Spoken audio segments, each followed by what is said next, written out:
In this tutorial, I'll show you an easy way to create a realistic fisheye lens effect in Adobe Premiere Pro using built-in tools, no special camera lens required. So let's jump right in. First, open Premiere Pro and import the footage you want to edit. Drag your clip onto the timeline and make sure it's selected before moving on. Now let's create the fisheye distortion. Open the effects panel and search for lens distortion.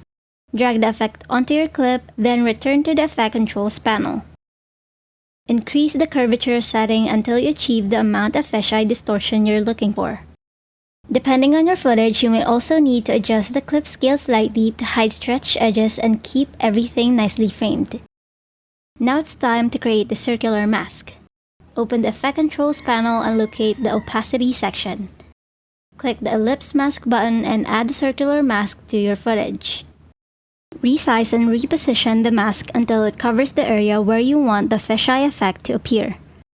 Next, soften the mask by increasing the mask feather value.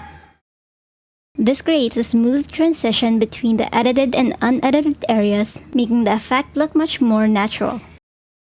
If you'd like to make the effect even more realistic, you can add a subtle chromatic aberration. Search for a chromatic aberration effect in the effects panel and apply it to the same clip.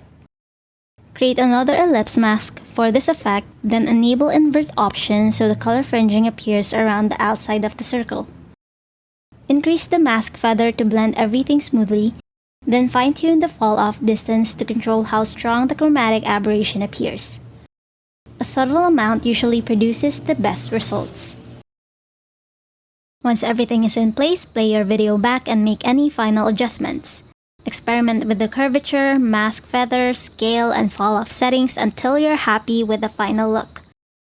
And that's it! With just a few built-in effects, you can create an eye-catching fisheye lens effect directly inside Premiere Pro without using any special equipment. So I hope you found this video helpful. Thank you for watching and I'll see you in the next one.